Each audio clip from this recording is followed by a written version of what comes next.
Yo, man, we got the right stuff. Hit it. Rolling, strolling, it kind of like blowing. My head getting big and it look kind of swollen. Hip hopping, body rocking. I'm MC Mallet, and these are 45. And we finna get busy, girls. Run it. Mallet, I am. Hey, Dre, we still haven't found the perfect rapper yet. How many groups we got out there? I don't know. Let me see.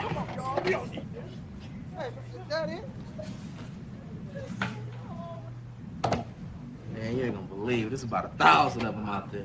I think I'm asleep on it. Yeah, let's do that. See ya.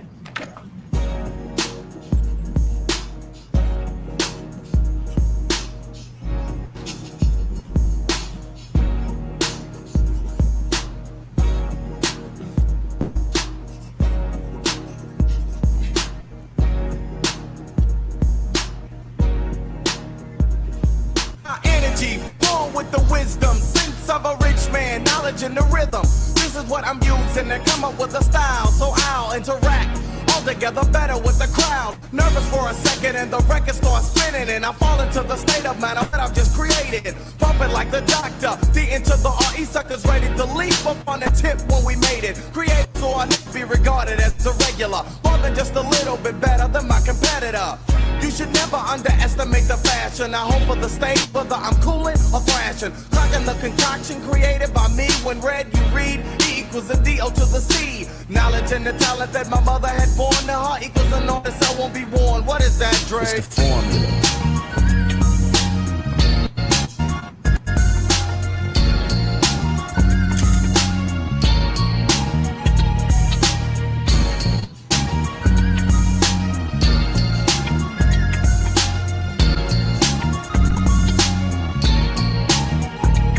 It's like a message that only I can understand. But those who wanna comprehend will again be in the midst of a brother.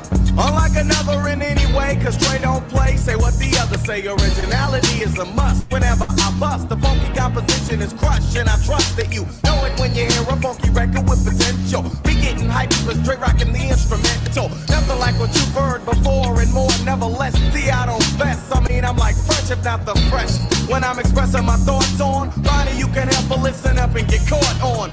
Because I cook when I pick up a pen and begin in the end, it's dope. That's cause I wanna win. Knowledge and the talent that my mother had born to her equals a, what is it, Trey? Yo, man, that's the formula. It's dope. That's cause I wanna win. Knowledge and the talent that my mother had born to her equals a, what is it, Trey?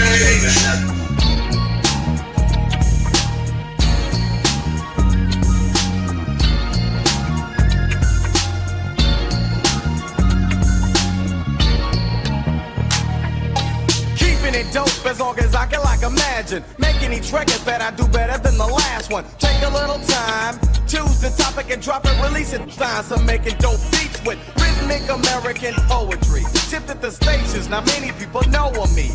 I'm the D into the O and the O into the C and the C to the period. Suckers are fearing this when heard the dope style calculated by the great. Wait and take just a second to get caught up in my record. Knew it, not a kid to be born. If something's getting torn up, then I'm doing the tearing, not being torn. Shaping up to be one of the top vocalists, lyricists, and when you hear this, you shouldn't choke on this. Knowledge and the talent makes it valid for me to get it patent. Hey yo, we in the building. Make sure I got no feed. Yeah, we in the building. We in the building. We in the building. We in the building. Can y'all hear us?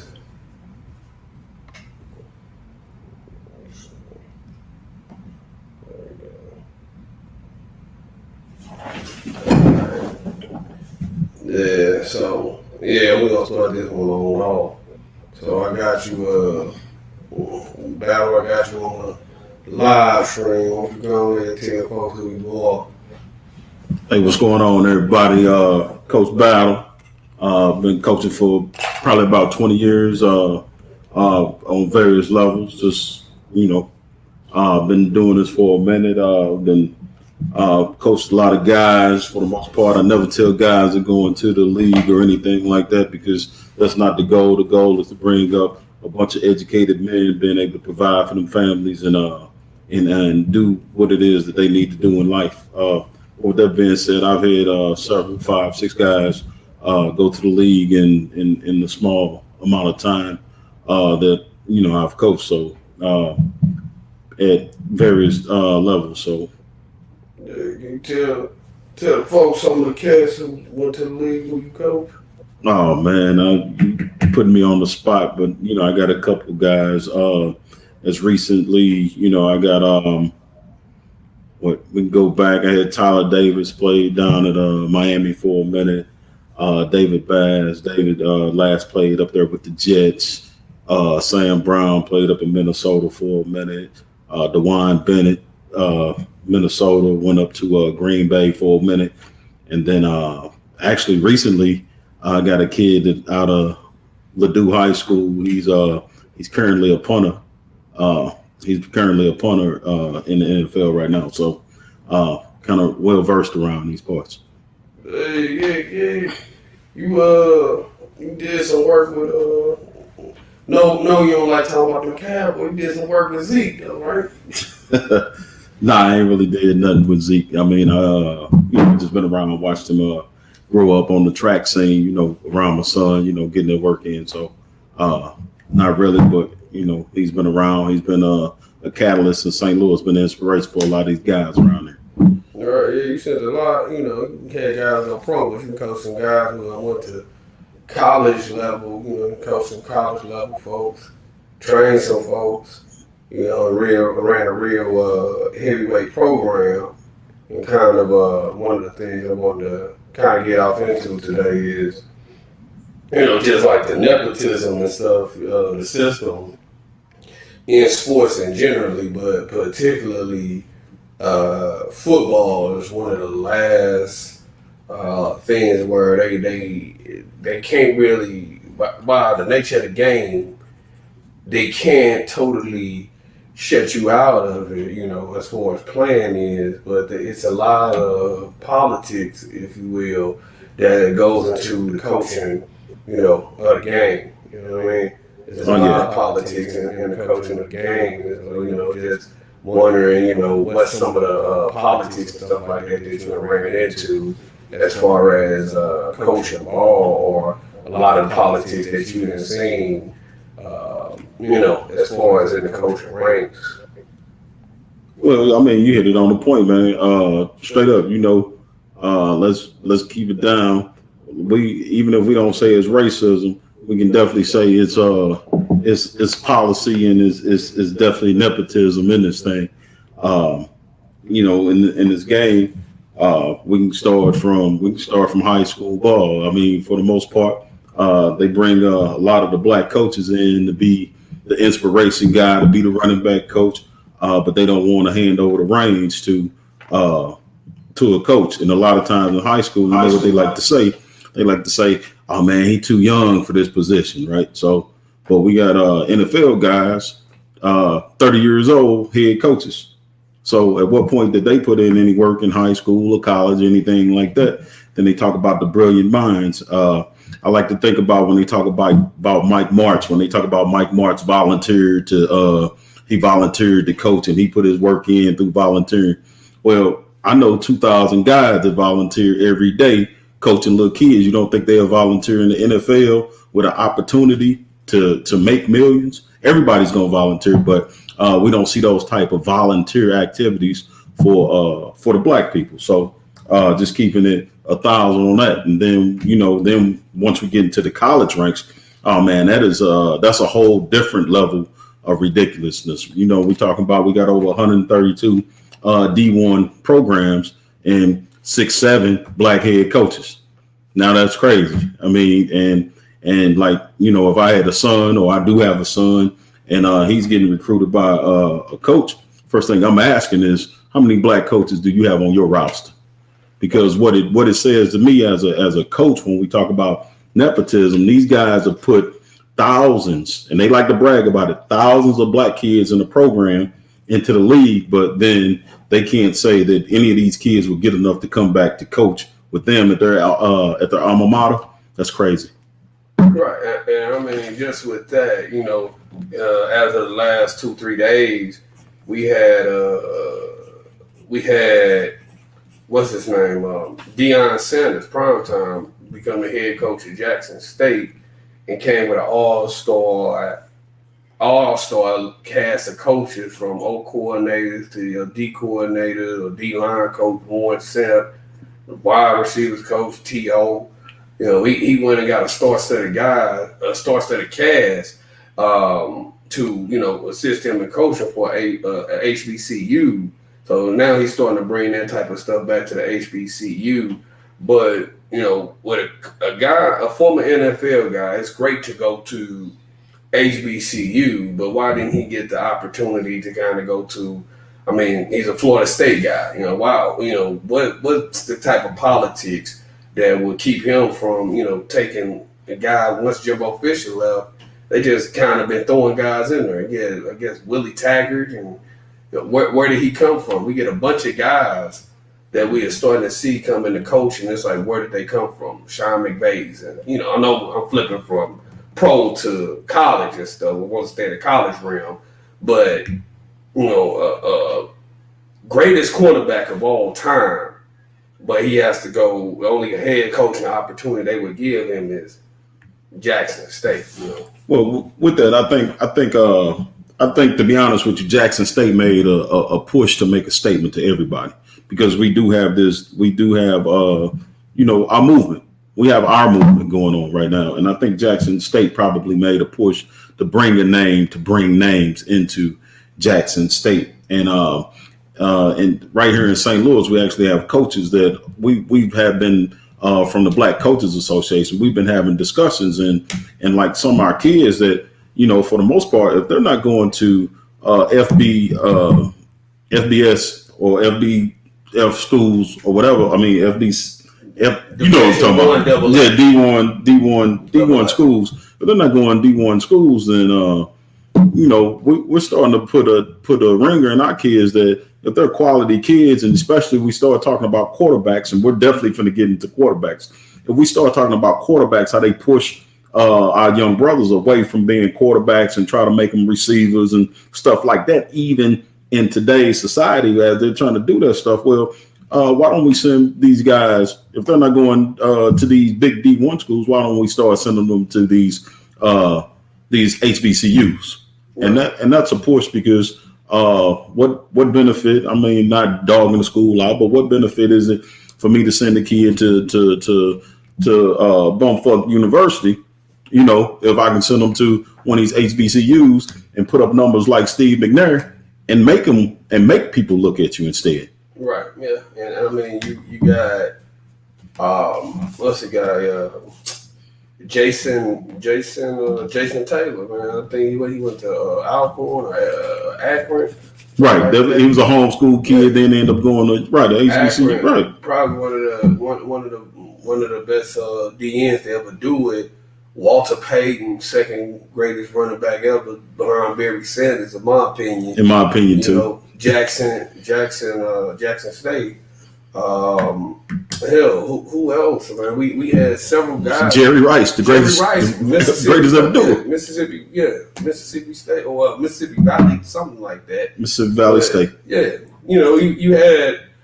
That's the second greatest running back, greatest receiver ever. Like Jerry Rice got records that it's more of a passing-oriented game now. Right. But I don't think that his records will be broken like that. I don't. And I mean, he's a tactician. But when you go to these smaller schools, you have a coach that is familiar with your skill set, that knows how to utilize you, but can actually teach you. Versus, I'm going to play for Urban Meyer, no disrespect to him, or I'm going to play for Nick Saban, who, he's a hell of a coach, don't get me wrong, but you going to out-athletic this other guy versus you are learning the technical piece of the position, man, because I don't see when the more that the game progresses, you stop seeing a lot of coaching more so, and then you just see, all right, this guy is unathletic, or this guy's more athletic than the other person. but I don't see where you have actually taught this guy, you have actually trained this guy. Hey, man, when he gets in or whatever, or shoot your hands, man. Shoot your hands over here. This is a jackknife. This is this move, right? And so, you have these guys that fizzle out in the league, but the guys who wound up lasting a long time are guys who are just mechanics, who have impeccable mechanics in the position. So, we really want to, I guess, get into that and unpack that as far as when they go and make these splash names. Where, we talking about football, but you go and get a John Calipari, you want to get a Nick Saban and stuff like that. These guys are coming in to recruit, but are you actually teaching and training, teaching them football, but not only are you training men and otherwise, predominantly black men, or you qualified to do that, All right. Well, one, I'm gonna tell you, I'm a coach. I don't want to put a black eye on any of my kids by going in and saying anything specific about, because I'm not in their camp. I don't know what they're teaching, but what I do know, and I can take it from the high school experience, because I really don't, it's not like a high school coach gonna come kick my ass, no nothing. But I can take it from the high school, and it's the same concept when we start moving on. A lot of these schools, those schools that are able to recruit, I won't actually say names or anything, but these schools that are actually able to recruit, these coaches don't coach anymore. They come in and they have their scheme already. So they have scheme. So they're teaching scheme. They're able to teach scheme for 2 hours because they're getting kids that's already polished by coaches that have been coaching. So these guys are coming in with scheme. So they're teaching scheme instead of coaching. So it's like I'm going down to the Little League program. I need a cornerback. So I'm going to go and recruit a cornerback. They don't teach these guys anymore. And then when you start talking about some of these upper echelon schools, especially in St. Louis, they don't teach these kids. They send the kids over to whatever facility. I'm not gonna name the names because I see the injustice, because I see guys working with kids every day. But let's just say the ones that have a connection, especially when we talk about St. Louis, they were able to get on because they knew somebody from the Rams, or they knew somebody from Kansas City Chiefs or something, and they kind of put them on, and now they had the name or whatever. So I'm not gonna get into that, but they send those guys to these guys just to train them. These guys do the training, and the coaches come back and just put these guys in position. So when we talking about coaching, man,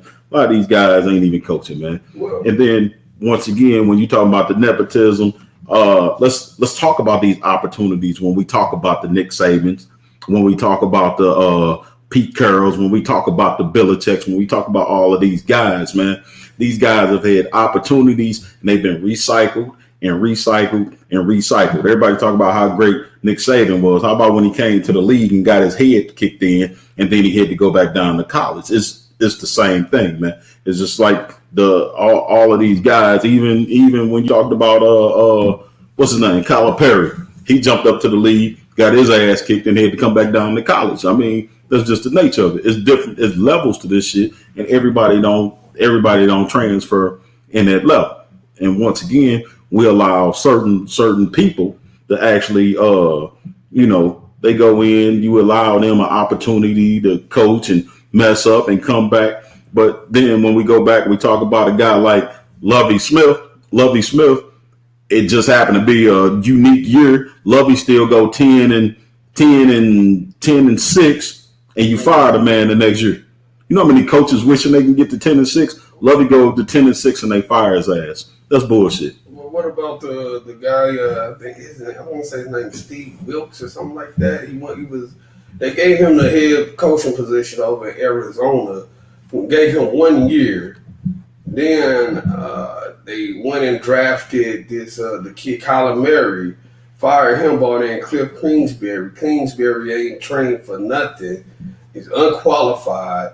He was at Texas Tech and had a losing record at Texas Tech, and then they brought him up to the pro system to take on, bum ass franchise, and he hadn't really proven anything. He wasn't qualified for the position. But when you was speaking about scheme, these guys, these coaches, they come into the NFL and people pay. If I got a PSL and I'm paying 10,000, 100,000, 50,000, however much I'm paying for a PSL for y'all to produce a losing franchise for me, I should get to sue the team when y'all going and putting, because you got scheme guys, and when they are saying that Belichick is like the greatest coach in the NFL ever, one of my biggest asterisks about that is he has to be the greatest, but you're not putting him amongst his peer group. You putting him amongst guys who are scheming, guys who they bounce around from system to system to system. You got like a guy like Mike Tomlin, who they always say Mike Tomlin, head coach of the Pittsburgh Steelers, right, is on the hot seat constantly every year. And why is he on the hot seat when he produces? He consistently is going to give you a winning season. He's coaching. Right. He don't have Ben Roethlisberger. Then next thing you know, Byron Leftwich go down. Next thing you know, David Garrard is in the game or Charlie Batch is on the field. Come on, man. And he's still winning. So yeah, you telling it right. You telling it right. Yeah, but when you have Belichick, somebody that's a chip from the old block. Nah, he's from the old school. Nah, he's definitely from the old school. That he what 70, 80, 70 some years old now. So he's been around from the days where you had playing cards where the game was coming out of West Point, and you had to go through and learn a chip block, learn a pass block, learn everything, and just do your job. But the number one consistent thing has always been that this is a game. This game has to be marketed some way. This game has to be sold and packaged. But then they will say like a guy like Tom Brady never had receivers. When he had receivers, you can't accidentally make it to the NFL. You know what I mean? You had the Julius Edelmans, you had the Amendolas, you had the Gronkowskis, and Gronkowski 6'8", but whatever.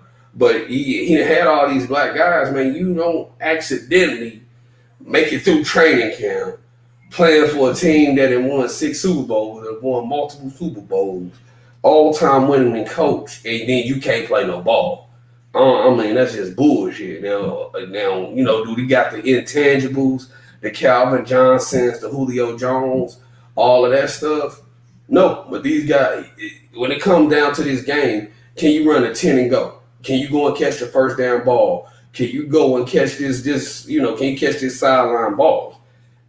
Tactically, these guys can go in and catch the balls that they need to catch. They're catching everything that they're supposed to catch, and then they win a turnover game. Right. You know what I mean? And so how horrible or how bad is these guys? Because the Calvin Johnsons don't translate into winning Super Bowls. Julio Jones don't translate into winning Super Bowls. I mean, with T.O., I can't say nothing about T.O. because he balled. Yeah, we can't talk about T.O. But he a crybaby, but we can't talk about him. But the Chad Johnsons don't translate into winning Super Bowls. And so all of these marquee guys that they are saying. How about this? Let's go Hall of Fame. Randy Moss don't translate into it. Yeah. Until he went to New England. the Patriots, New England. And what you saying that I'm cool with that, and I believe Belichick is one of the greatest ever. I won't lie to you. But once again, my hang up with Belichick, it goes back to the same thing. It goes back to the nepotism. How many brothers have we seen Belichick bring in as a coordinator, as an important thing outside of a running back coach? That's a problem for me. Right, yeah. That's a problem for me. Yeah, because he made Flores the head coach of Miami now was a linebackers coach. He didn't even get the coordinator position. And I mean, he had Cornell, but Romeo Cornell, Well, Cornell was a legend. But you're talking about that's not really a Belichick tree. That's more of a Parcells tree. Right. All right. So, the guy knows his ball. Right. Right, yeah. So, to get off into that nepotism thing, where the hell is these guys coming from? The Sean McVay, the Cliff Kingsbury, the head coach that's up there in New York for the Jets now, who he done went to Chicago, lost, went down to Miami, lost. And now he's up there in the Jets. I mean, why is it that white folks get to fail up, but you have brothers like I know you're not a big fan of Jim Caldwell, but Jim Caldwell was winning. He was in Detroit balling, and then they go and get Matt Patricia with the backwards cap and the pencil, and they in Detroit went right back to being Detroit once he got there. But you had Jim Caldwell who was up there, who was up there. He was balling, he was winning. At least he was competing because that NFC North is one of the toughest divisions in football because you don't get no off weeks in that division, in my opinion. You know what I mean? So. Why is it that the bar for for black men is so high, but you see the white guys, they get to fill up in these positions. And like you said, the bar is so high, and they set the bar so high, and we keep jumping over it. That's the problem. Yeah. The bar said, I mean, the minute they allowed the two brothers into the league together, Tony Dungy and that's one I've never really cared for as a pro. I just thought that. It was not his turn. I thought there were other brothers in front of him. But Lovie Smith, they show up in the Super Bowl together. And the NFL can't say they set that up because that's not what you wanted to see. All right. Yeah. So once again, we talk about Tony Dungy and you keep talking about the failing of black guys, but are they really failing? Like you said, Lovie Smith with a 10-6 record. Is that failing, man? No. Oh, well. And we're talking about, outside of the 85 Bears, we're talking about the Bears have been, kind of mediocre for, forever. They have their great years, but then they go back to mediocrity all the time. And you're talking about at 10-6 with the Bears, and we talk about it's not just him. How about Tony Dungy? How about the Super Bowl he was robbed out of? Yeah. Did Chucky come in and do anything any different than what Tony Dungy did? Absolutely not. There was no more offense scored. There was no more anything. And then I like to talk about my favorite guy. He has bad luck and all the extra to go on. When we start talking about Tony Banks, man, Tony Banks won everywhere he can go. And people don't like to talk about that, but Tony Banks won everywhere. I mean, you talking about that Vikings team. Tony Banks came 1 inch from beating that Vikings team when they were the greatest show on turf, and his best receiver was Amp Lee, a running back that had just transferred in there from Minnesota. All right. So you talking about at that time, that was his best receiver. Then you talking about Tony Banks. Then he goes down to the Baltimore Ravens, put them on a map. He's doing this thing. And just before the Super Bowl, you bench him for Trent Dilfer, or are you guys serious? Well, and it's funny that you say that because I wanted to not necessarily pivot, but you touched on something that's very important. You get Trent Dilfer, you got guys like Dan Orlovsky, you got all these guys who were bums in the league, and they go on to become sportcasters and journalists. And they speak as though they are experts on the craft when, your complexion was what kept you around, not your skill set. But you see these guys get to go on, and they get to become experts. They get time to learn the craft. You get Eli Manning, which is the bummiest quarterback to ever have. Well, I got guys in New York, they get mad at me. Damn, shout out to you. But once again, Eli Manning is the worst quarterback that's ever won 2 Super Bowls ever. And then that's a guy we don't talk about. And Tom Coughlin. They didn't want him there. And they won the Super Bowl that year. Tom Coughlin has won 2 Super Bowls with a 0 quarterback. All right. So let's talk about when, and they forget about that. When he was down in Jacksonville, he had Jacksonville almost during the Super Bowl also. Coughlin has won everywhere he's gone. He's one of the greats that no one talks about. Yeah. I mean, it's a lot of like unsung heroes, man, that nobody talks about, and there's a lot of things that get swept under the rug. I mean, hell, you got a guy like Ryan Marinelli. Rod Marinelli went 0-16. Fans literally had signs that said pathetic. Right. This is not a joke. This is not made up. This is we are pathetic. Your season ticket holder saying we are pathetic. Oh yeah. What did he do? He got a defensive coordinator position for the Cowboys. Jason Garrett. Is the oh he man, is the spokesperson for Horrible, and he got fired. But you know, I have an inside joke with Garrett. If you look at Garrett and you look at Jerry Jones, that's his son.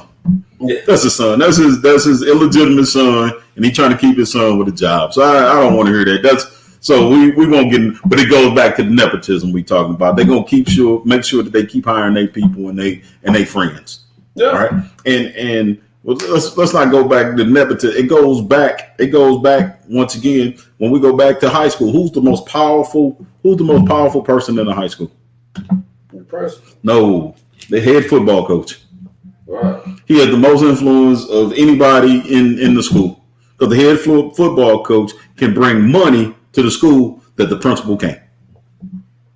All right. The head football coach meets with people that the principal just can't. All right. So the most powerful person in the school is the head football coach. So once again, it's not the position, it's the power. All right. So it's the power that they want to take from us. Right, because it's the influence, it's the power. Who else can? It's kind of like when Malcolm X showed up on the scene, and he's able to calm blacks from the highest of riots, and he's able to calm them down. And you know what the police say? Yeah. We got to deal with this nigga because he has too much power. Yeah.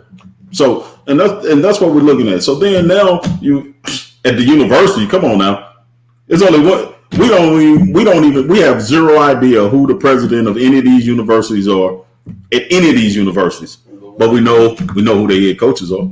Yeah. These are powerful men. All right. So we start talking about power that you're looking at. So now you're talking about the NFL. What happens? We get all these brothers on TV making all this money, and with power, it shows influence both athletically and politically. Well, and the second thing that I want to talk about while we're there is because everything with a black man always ends in a scandal. There's always some bullshit that end a black man.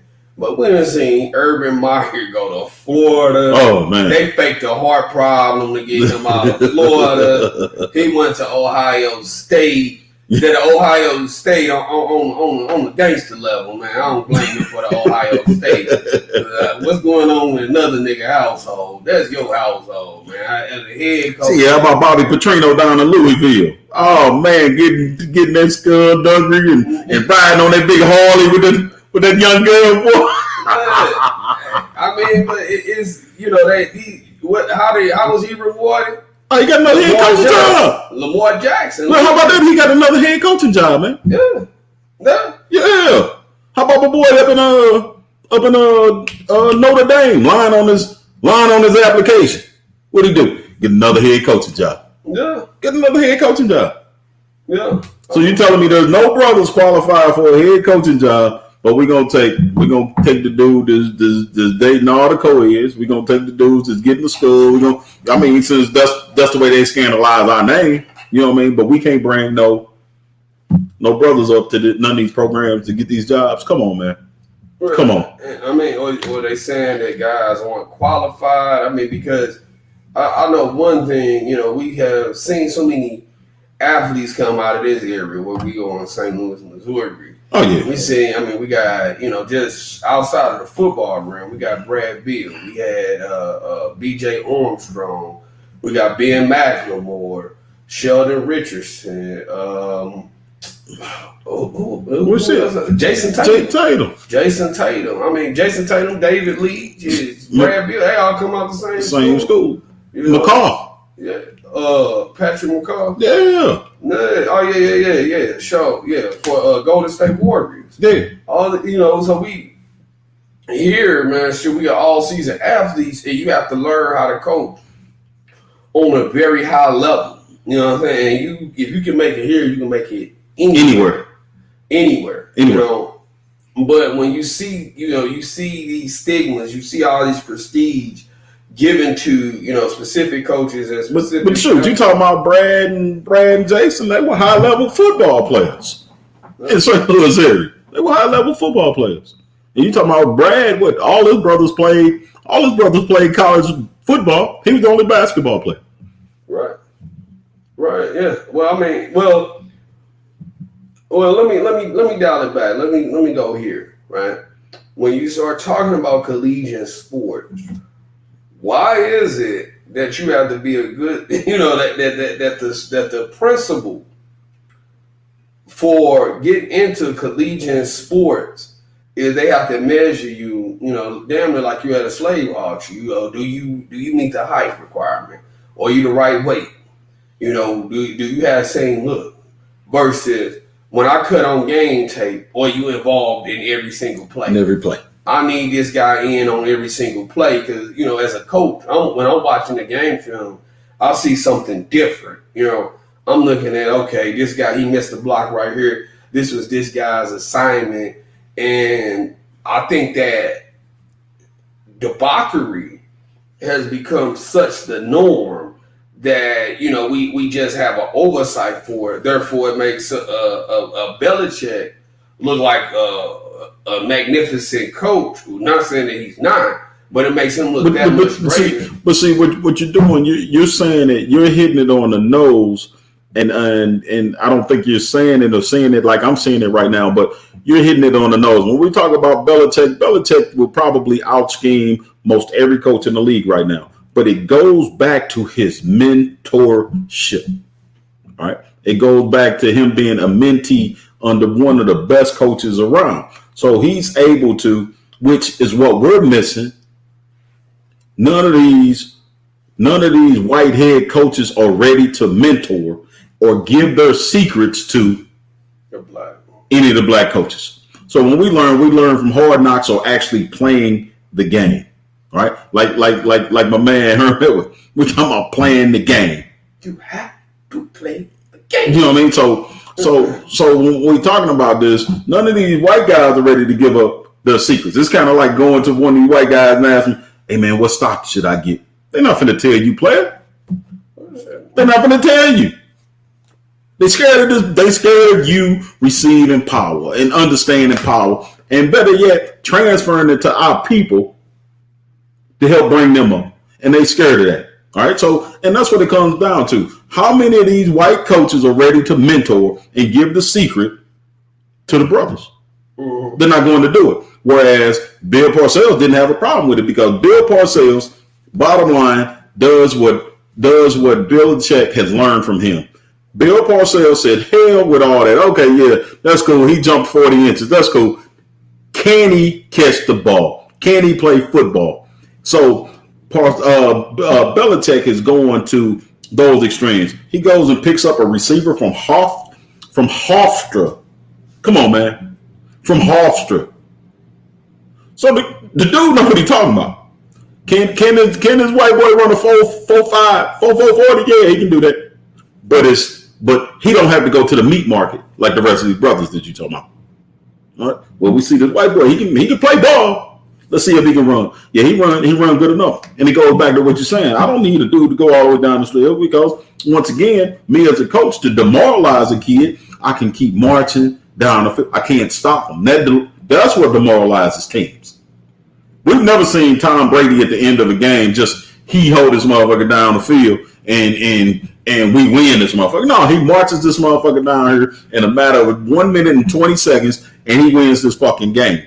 All right. And that's due to coaching and guys, like you said, that can execute. So once again, that comes from his mentor, being able to mentor him on football and looking at skills, which is the big tune. And Parcells was definitely one of those great coaches. And what you do? No.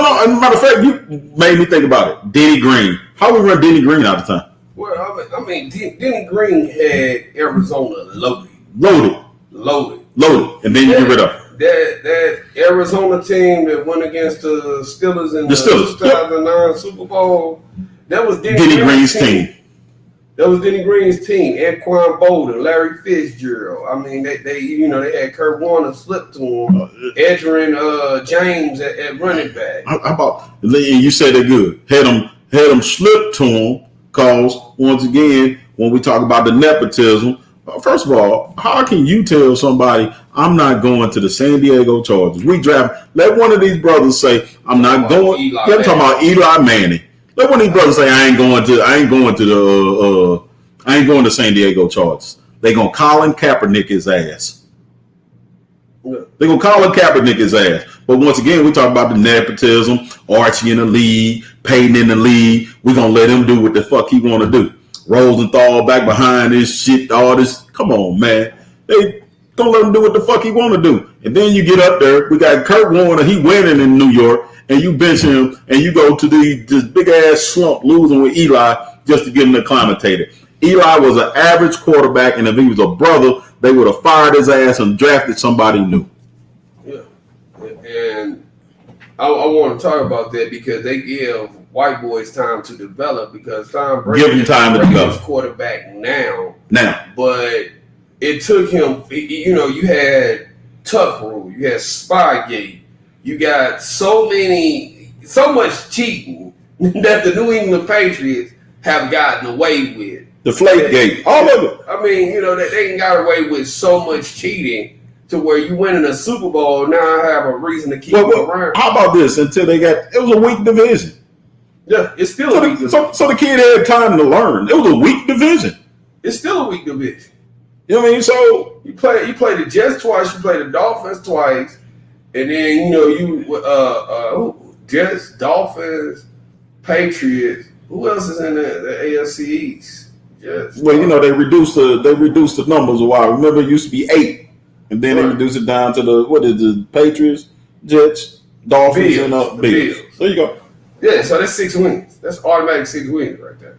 Yeah, the Bills are just now. Well, I'm gonna defend that division, but when he was there, it was weak. But that division used to be pretty tough when you're talking about. The Buffalo Bills, they had Marv. Yeah, they had Marv running the show up there. Then you had Don Shula down there with the Dolphins. So it was cool at first, but once again, it was weaker because you still had the Bengals, you still had the Browns, you still had all these other weak teams in the AFC at the time. Right. I mean, so you still had a weak thing, but once they divided it. And when Brady took over, man, it was weak, which gave the kid time to learn. You talked about the Bengals, man, and Stephen A. Smith was one of the lead commentators on the game, and he called for Marvin Lewis's job in Cincinnati, but Cincinnati don't spend no money. Well, it's not just they don't spend any money. You made what Cincinnati is. Marvin Lewis made it. Exactly. Whatever it is, they made it. They were bums. They were garbage. Matter of fact, it's written somewhere. You used to go to Cincinnati to end your career. You go to Cincinnati, your career was over. Yeah. All right, and we talk that stuff, but Cincinnati ruined a lot of them white boys' careers too at quarterback.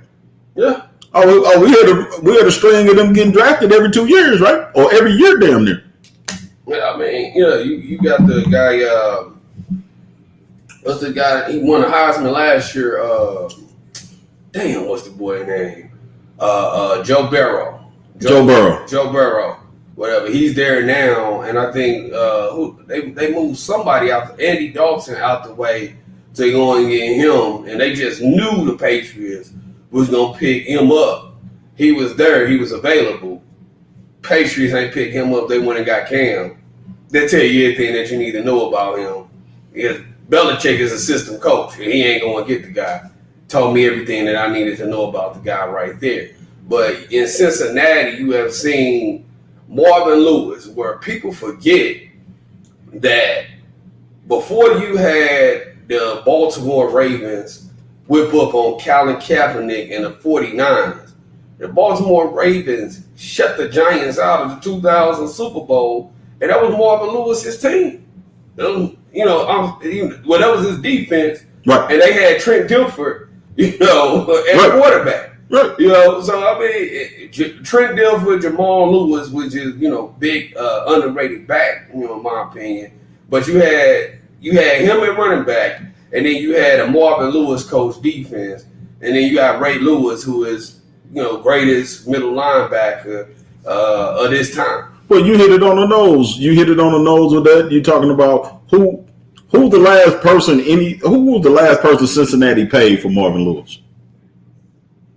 Nobody. We can't even talk about him.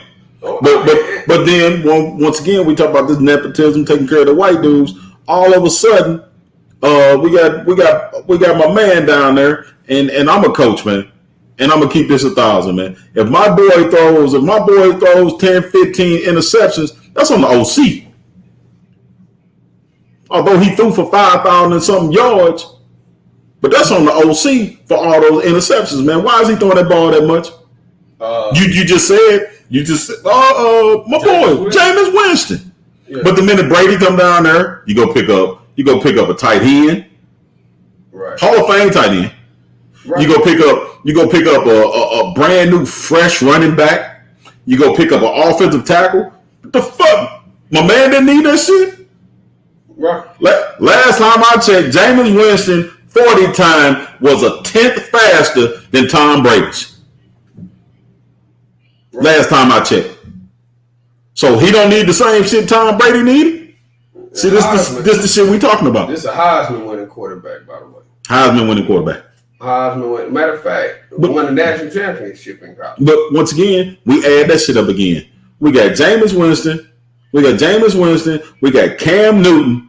All right, and I'm cool. No, we gonna say these two. The Heisman.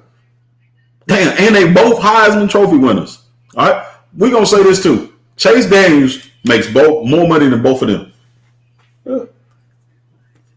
When's the last time Chase Daniels started the game? Well, I'll give you one better. All of these career backup guys, where you have Ezekiel Elliott's coach. A lot, the world might not know this. Ezekiel Elliott's high school coach over there at John Barrow was Gus Ferrara, a career backup quarterback. Career backup quarterback. I mean, what did he do? Start 4 games for the Rams. That's how he ended up here. Yeah, right. And when we start talking about coaching again, Farad gets the job because he's a freaking former NFL player that gets to the state championship game. First of all, playing class 2 ball. Get to the state championship game. You have a D1 athlete. So instead of throwing, once again, we talk about the politics. Instead of handing the ball to Ezekiel Elliott 2 years in a row on the 5-yard line or inside, you're trying to throw the doggone ball to Peter Schuckermeyer. Fuck out of here. When you saying class 2, you gotta tell folks that mean your high school was 500 people or less. Less. No, it was less than that, which makes it was less than 500. 500 put you maybe at class 3 in some cases. So you talking about class 2 ball, you talking about 400 people or less. Right. It's in your high school. So your high school. You got, 400 people. Shit. Women are 70%. Although it was a private school, which means you can recruit a little talent now. Right. Okay, let's not get that one confused. But once again, you have a D1 running back in the backfield that's on his way to Old State. The game is on the line, but once again, we start talking about how smart do you have to be a head coach, head high school football coach. How about that? How smart do you have to be? But brothers can't get those positions. Well, and while we on the topic of Zeke, you probably can find this on the internet where Ezekiel Elliott. Man, don't be throwing me in hot water, dude. No. I'm talking about, you can find this on the internet where Zeke Elliott, man, he was playing, I want to say, the Rose Bowl, Big Ten Championship, something like that. And it was a goal line possession, man. He had ran maybe 230 yards, and an old coordinator would not let him break the records. They wouldn't let him get none of the touchdowns. They handed off to the white boys. Once they got him all the way down there, and he just said, man, I don't know what bullshit these coaches on. I ain't coming back next year. I ain't coming back for about. I remember that. Yeah. And can you blame a kid for that? No. But we talking about a young 20-year-old that has put this team on his back, and you won't let him finish carrying. Well, in a Power 5 school, not in his conference, Ohio State is a Power 5 school in the country. Right. Like this is the top.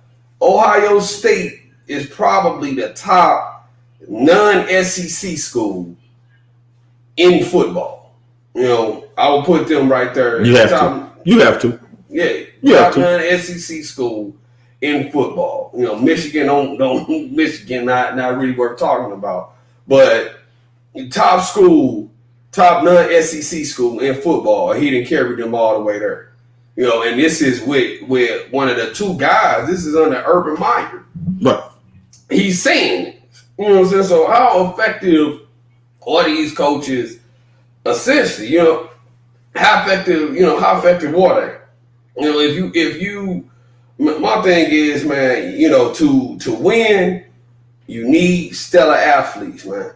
Bottom line. But then when you go and start trying to have your guys pull rank, or you start trying to get your guys in the league, man, either you got the talent to get there or you don't. You gonna get exposed one way or the other. Don't get exposed. You know, but let me ask you this. I personally hold the theory that you never, ever draft an Oklahoma quarterback. Wow. That's my personal theory. You never, Kyler Murray is cool. So does that mean you don't ever draft the Alabama quarterback too?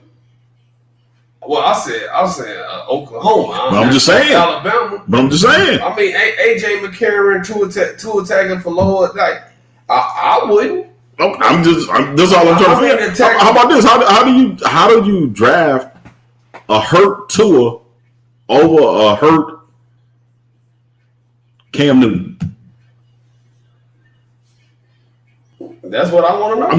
I'm trying to figure that out. But that's what I'm saying. That's what I want to know. But when you start talking about Oklahoma, I got some 6'7", 6'6", 300-pound white boy, 5 of them that's blocking me. I got all the time in the world to sit back here. I can pat the rock. I can sit down, and then all of my receivers are the top guys, and some of the top guys in the country. All of the prestige of Barry Switzer, man, in the 80s. You know what I mean? So how talented is an Oklahoma quarterback? I mean, shit, Troy Aikman. Even I'm throwing him up in there. Ooh. I'm throwing Troy Aikman in there. Well, you can't throw him in there.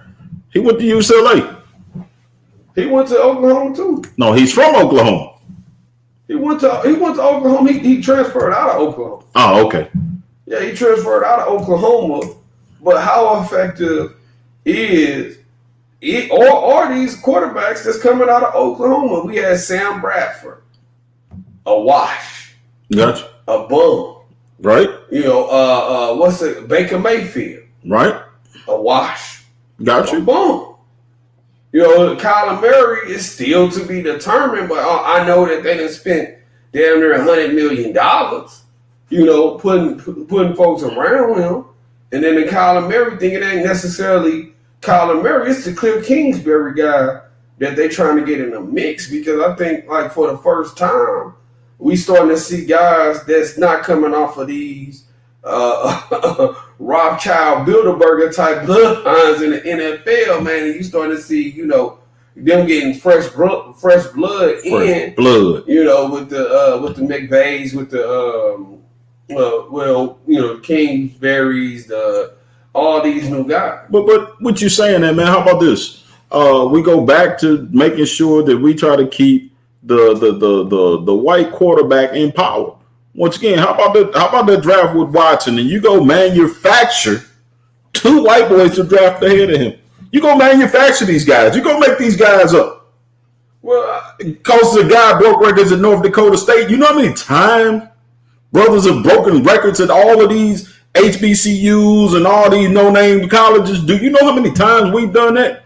And you go pick this guy up over guys that have been proven winners, quote unquote in the SEC, in the Big Ten, because right now all these guys are brothers that's playing quarterbacks. And once again, thank you for the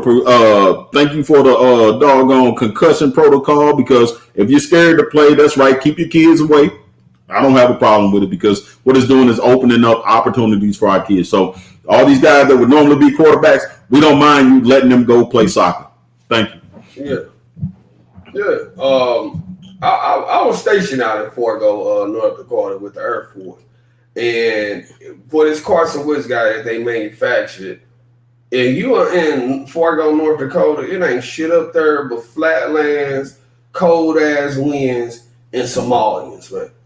That's it. You're supposed to be the greatest quarterback ever, man. You're supposed to be breaking records out there, but they still are trying to justify him at quarterback. I mean, come on, man. You are this guy who's seemingly having an MVP season, but Nick Foles came in, took your team to the Super Bowl once, twice, damn near twice. Yeah, Nick Foles. Yeah, Nick Foles came in and took your guys there. You know what I mean? So how good is the Carson Wentz guy actually? Because this is what I'm trying to figure out. And the other thing is why why is the recruiting deadlocked to one specific style of thinking, to where I'm gonna go and get my speed guys out of Florida, I'm gonna go and get some overrated cats up out of Texas, and I'm gonna go and get my quarterback out of California. That's the old blueprint that they seem to follow. That's the blueprint that they follow. And it don't matter what level of ball you own, they all seem to follow the same blueprint. One of the questions is, they said, what do you think about Patrick Mahomes? There's one of the people in the chat. Oh, what I think about Mahomes? Yeah.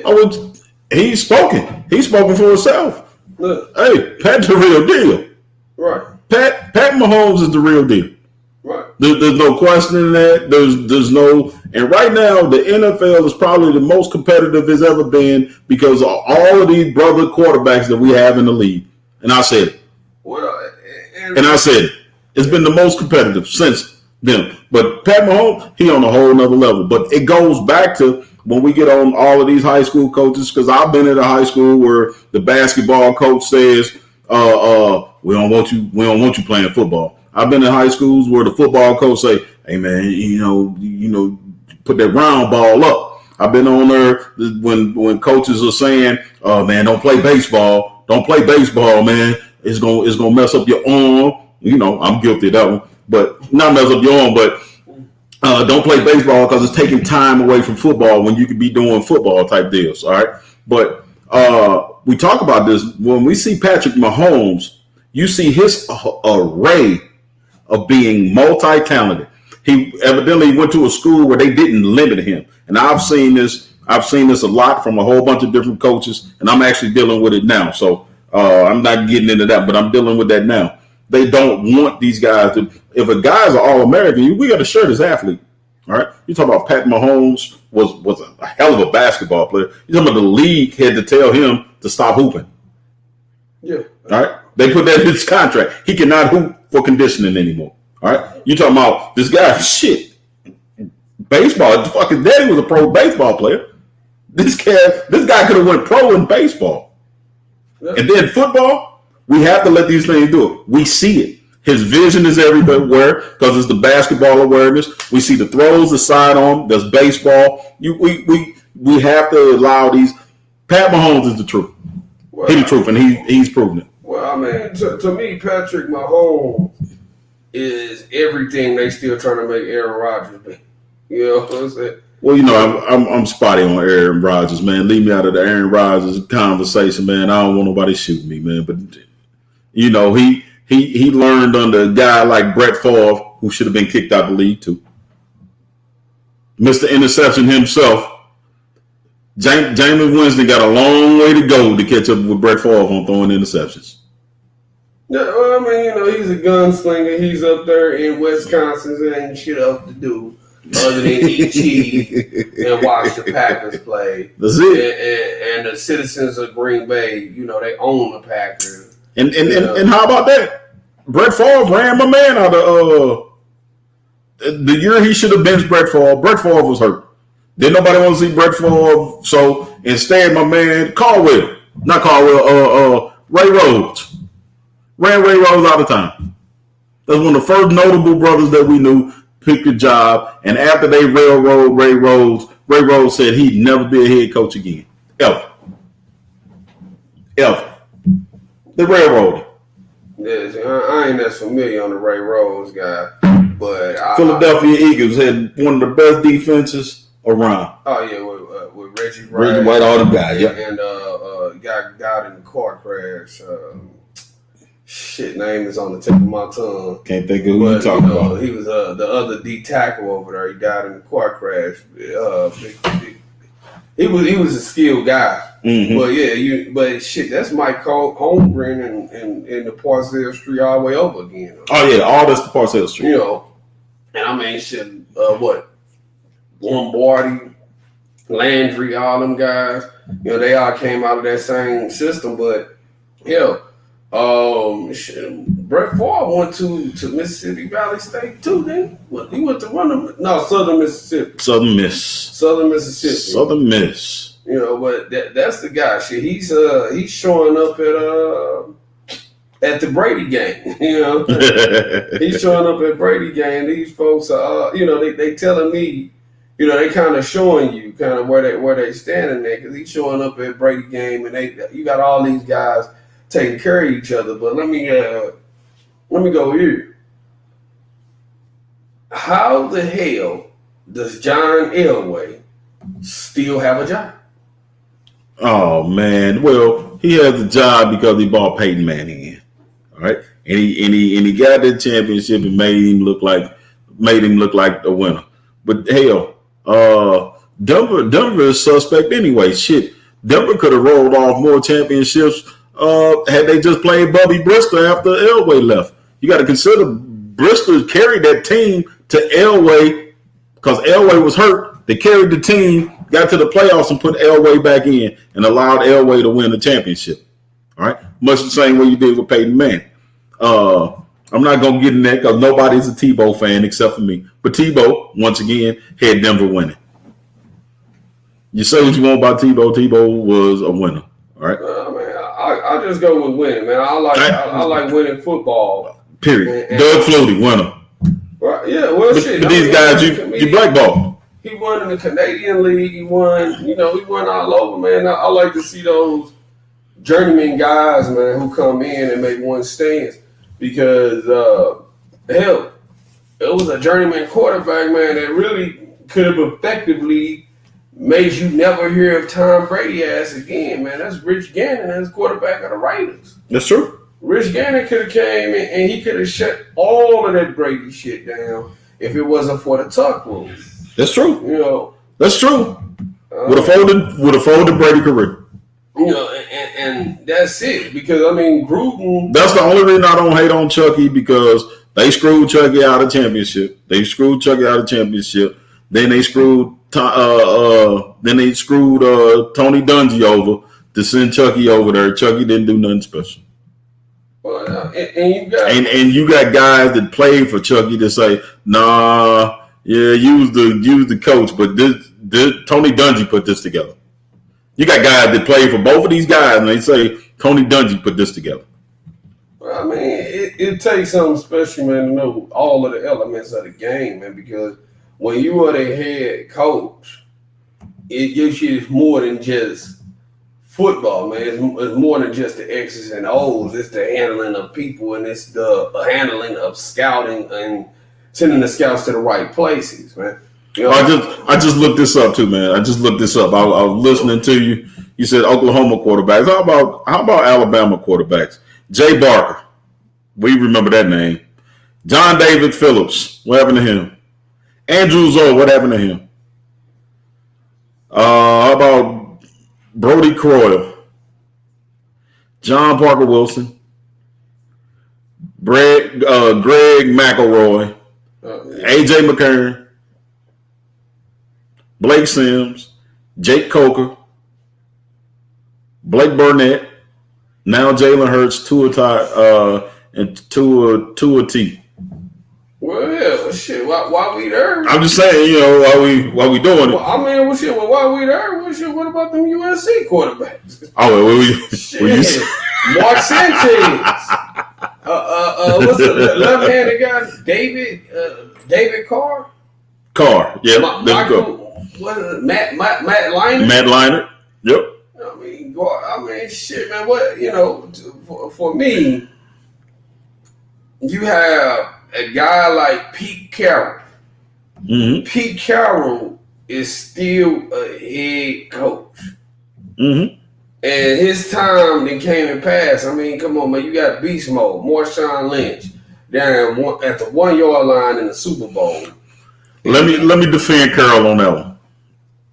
I'm gonna defend Carroll on that one on the strength that he didn't call that play. If you go back and look on the sidelines, he was like, "What?" And it was too late. They were throwing the ball, and he defended that OC, and that OC went and threw that receiver under the bus. That OC should never have a job ever again.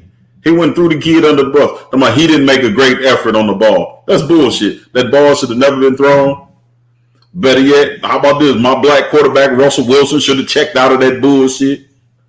We didn't even play action. We didn't even play action to beast mode. And we talk about coaching. Come on, man. Any coach can do that shit.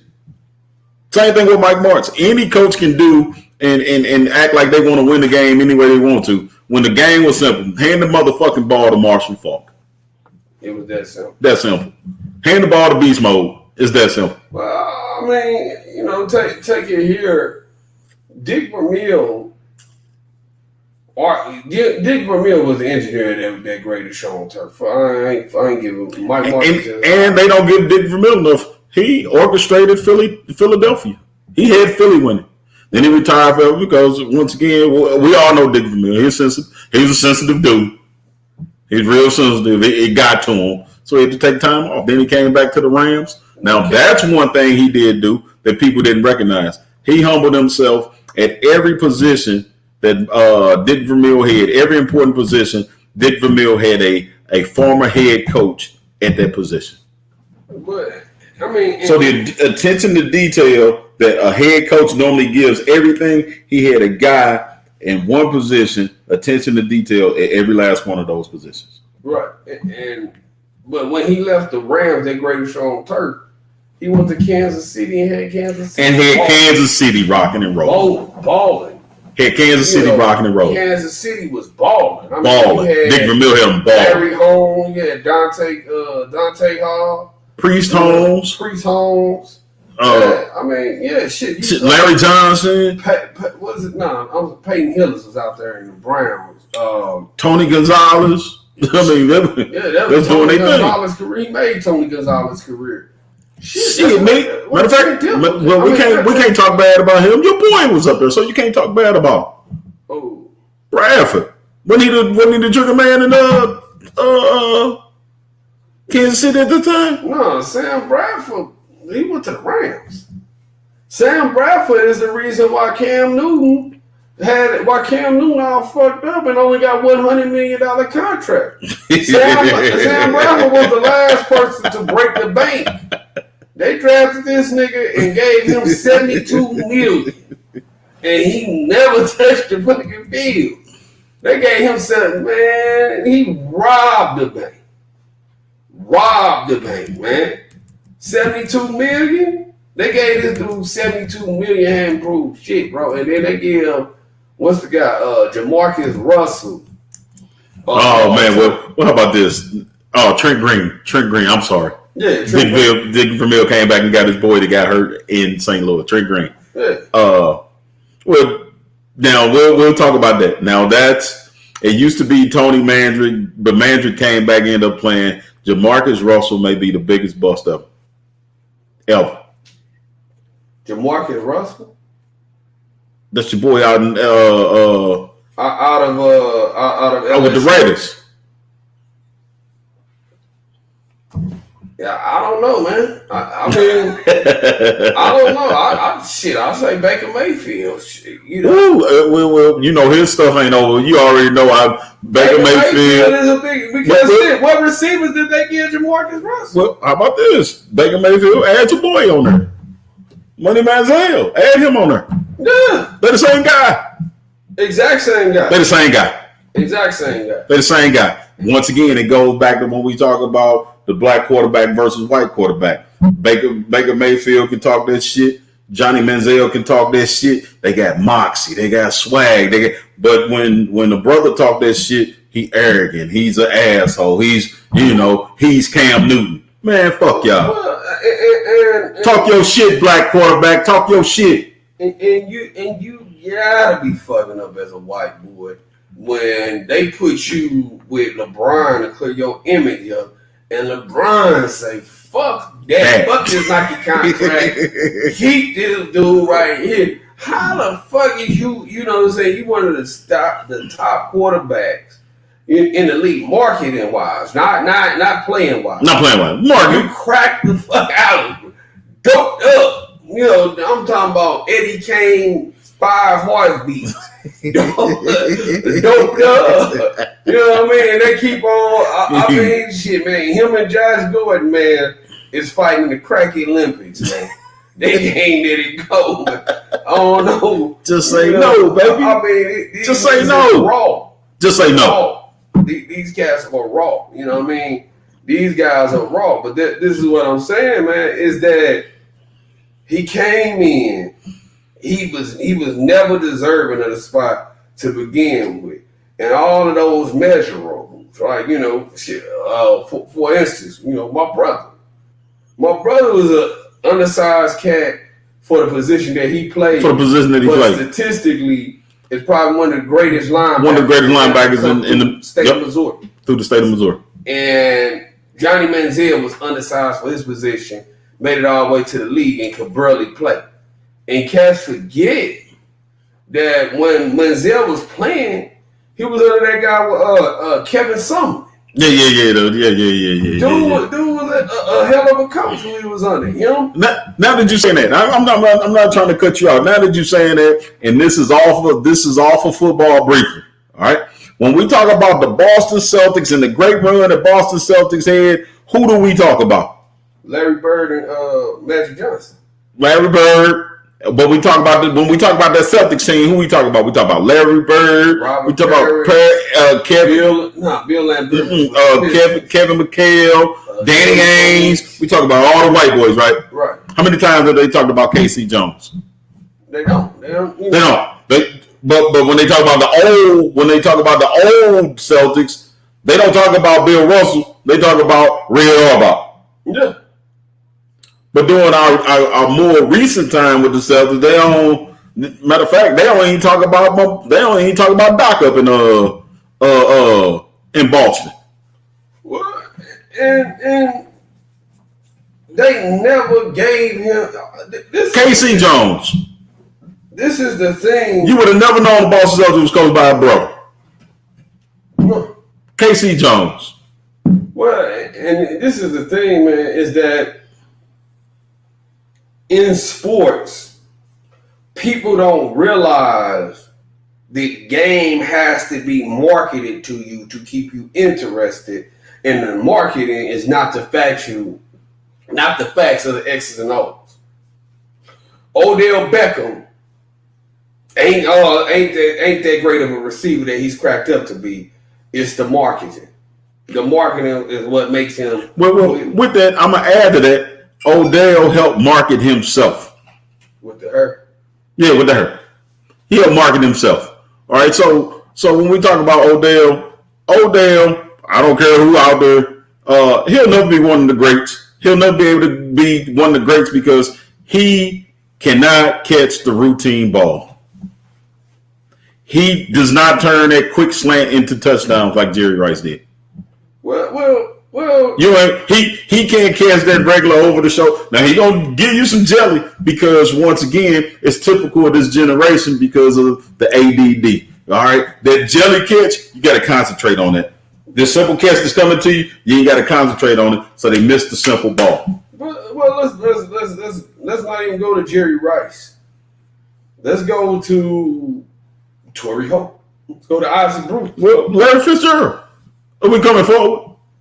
Well, I mean, Larry Fitzgerald is a beast all his own. Well, I'm just saying, but he catches the simple ball. But but you know, hey, he catches the simple ball. Well, that is what moves you up into that direction. Just think what Odell Beckham's stats would be like if he caught the simple ball. Can't move up to be great if you can't catch the simple one. But shit, if he could catch a simple ball, he would have still been in New York. Mm-hmm. You know, that's the truth. But once again, you can't catch a simple ball. Once again, when everybody talking about this great quarterback, check out the list. Check out the list of receivers that Eli put out the game. His list of receivers is probably prolifically the best that any quarterback has had to work with through the course of their career. Plaxico Barris, Sterling, I forget his last name. Dude, he kind of get Victor Cruz. Victor Cruz. There was another guy who was similar to Victor Cruz, Mario Manningham. Shit, man, the list goes on.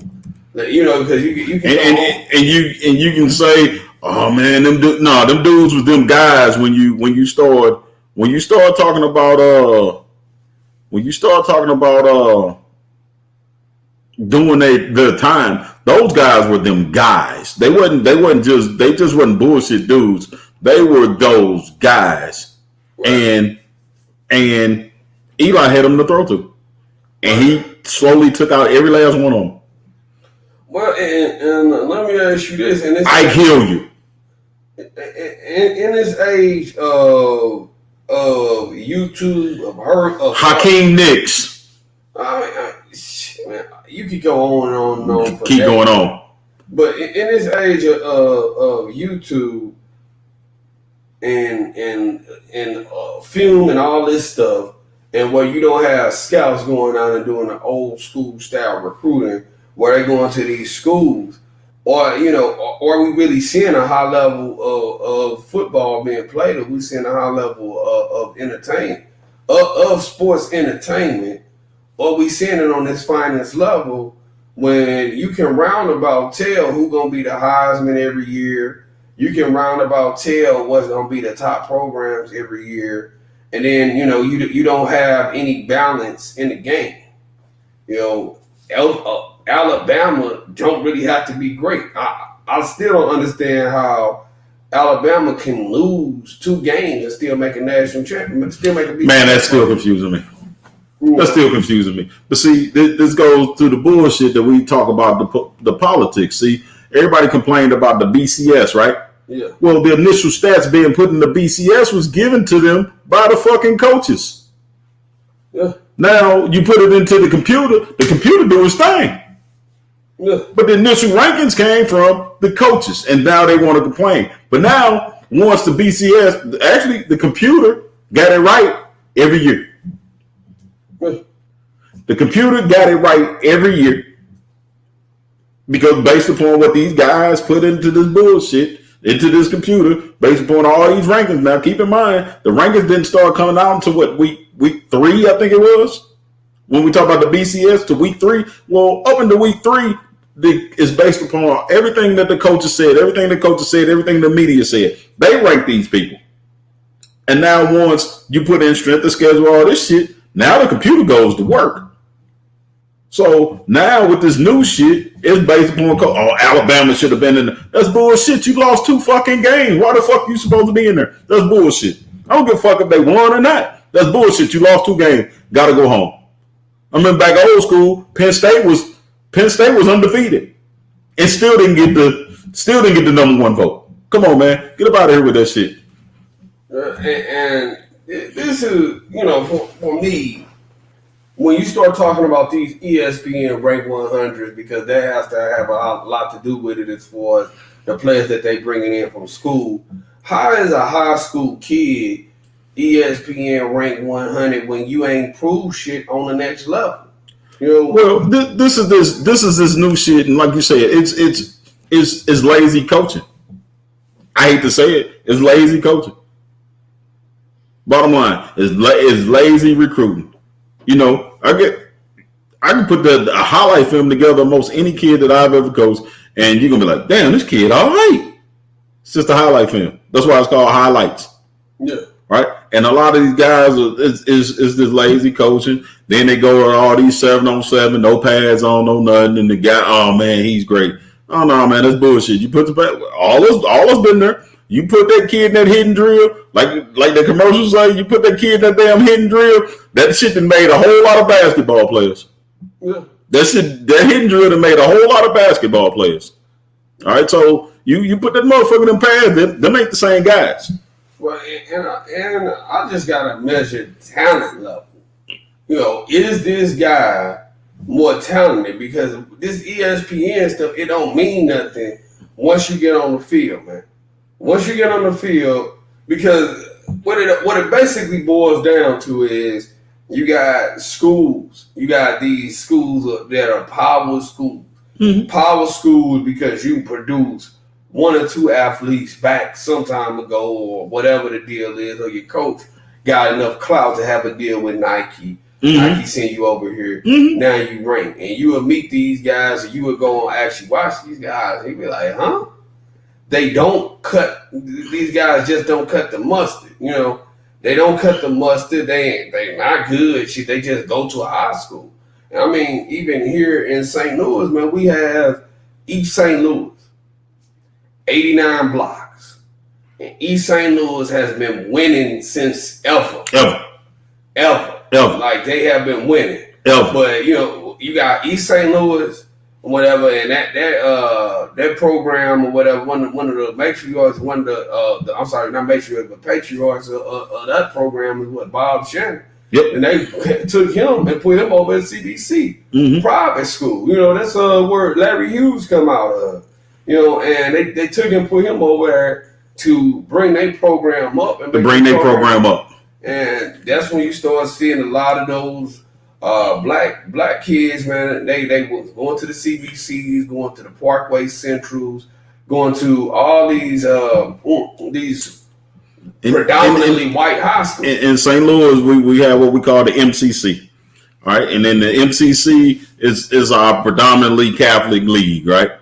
Prior to not too long ago, they get their ass kicked by everybody. And this is because it wasn't about a football thing. But now they got all these brothers coming in, and like you said, Shannon started to pushing it. Like you said, he was a superstar in East St. Louis. Older guy came over to CBC, and he started building this program and made CBC really respectable. And this is the thing, man. When you have a change fundamentally in parenting now. That means the world, because the Catholic schools that you're speaking of, they have the better weight rooms. The schools have enough money for a dietitian coach, a strength and conditioning coach. You could build these guys and treat these guys like grown men while they're still kids or whatever. But what the one thing that the black schools had was you cannot measure spirit. No. You can't measure heart. But I mean, you starting to see nowadays, it's still some black kids that got it, but man, a lot of these kids now, they ain't got that thing we used to have back in the day. They playing PlayStation and shit. Right. You know what I mean? So it don't mean as much to have heart like that no more. You know what I'm saying? Shit, you know, snitching is accepted. All these different things, man. Hey, if somebody doing wrong, go tell on their ass. Fuck that. I tell people. I'm telling. You ain't finna get my ass in trouble. I'm telling. All right. No, man. But listen, you used to be able to have heart, man. And heart was able to propel you past a lot of the other things, man. But you saying now, man, you don't have that same type of grit anymore where you had to promote a specific agendas, that are force fed into TV shows and stuff like that.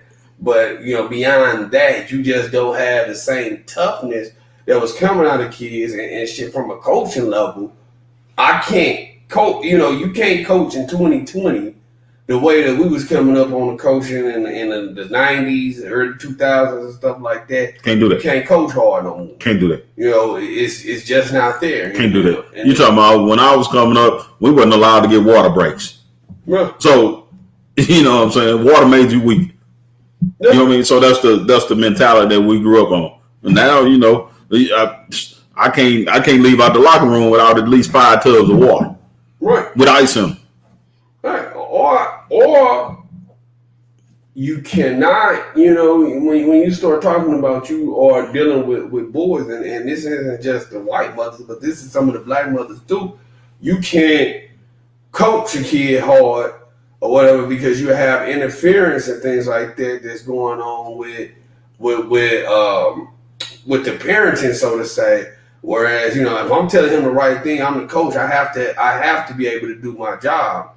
Then you have interference, so to say, as far as what has been put into the kid, as a coach, for you to bring that stuff out. If it's nothing there, a lot of folks think that you could just allow a seed to nourish when you never put anything there. You never put anything in the soil for me to water and make that blossom into. Right.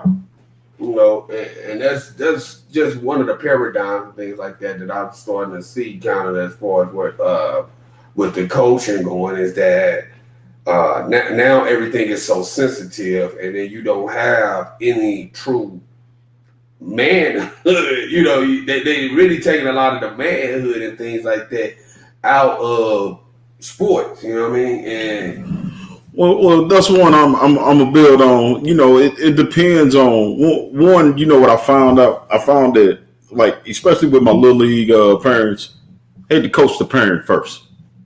All right. So you have to coach the parent, and then if anyone's been around me, we have something we call the gun line. All right, and it's like what was that movie? The Life. He going across the gun line, boss. Nobody comes across the gun line. Come across the gun line, you got to go. I got him for 2 hours, and he got to go. All right, and you got to go.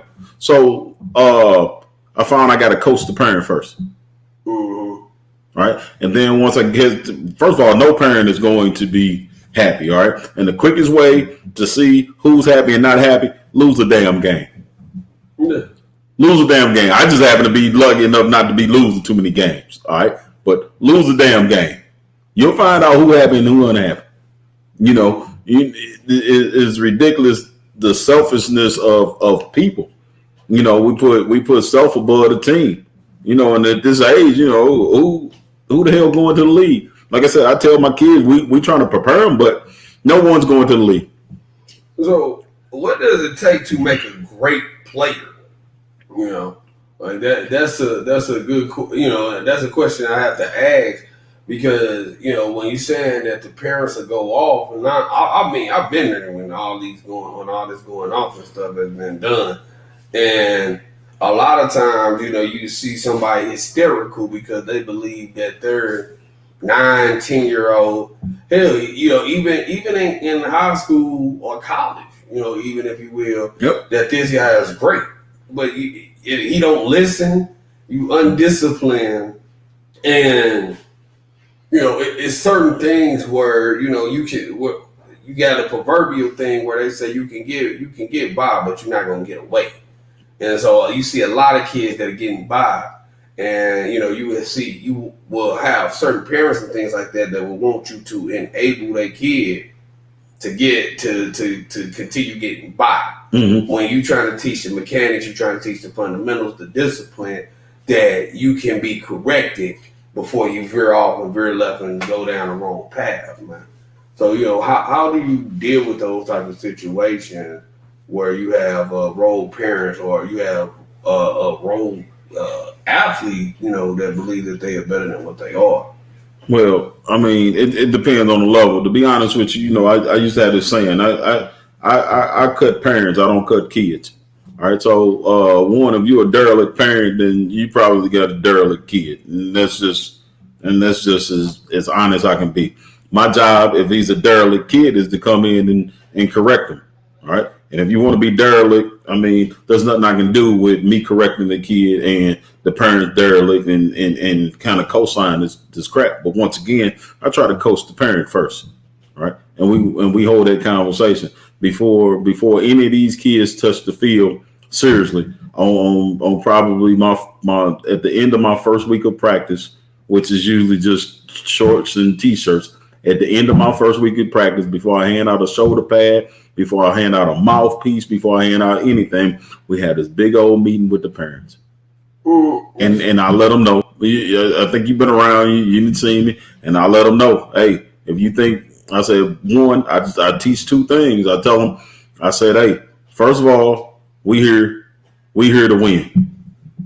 Period.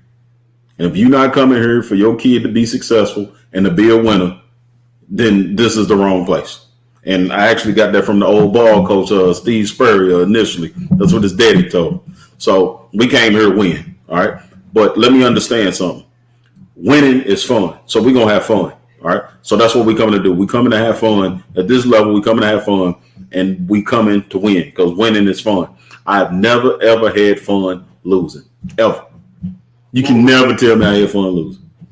So once again, I tell them we are coming here to win. All right. And with that being winning, that means that my kids are going to be fundamentally sound. They're going to be disciplined. They're going to be all of those things. And I can't afford for a parent to be involved in this process, period. And if you want to be involved in this process, you need to be coaching. Okay, so I'm gonna take it here to wrap it on out. Is it more important to maintain to maintain discipline and to be fundamentally correct and teach the lesson, or is it better to win at all costs? Well, win at all costs. I never said that. I've watched guys and know they cheating me, and it don't bother me because in order to beat me, you got to cheat me. So I don't get off into that. All right. The lesson is, once again, teaching these kids by far, when you're doing this, professor, discipline is the most important thing in the world. That's everything.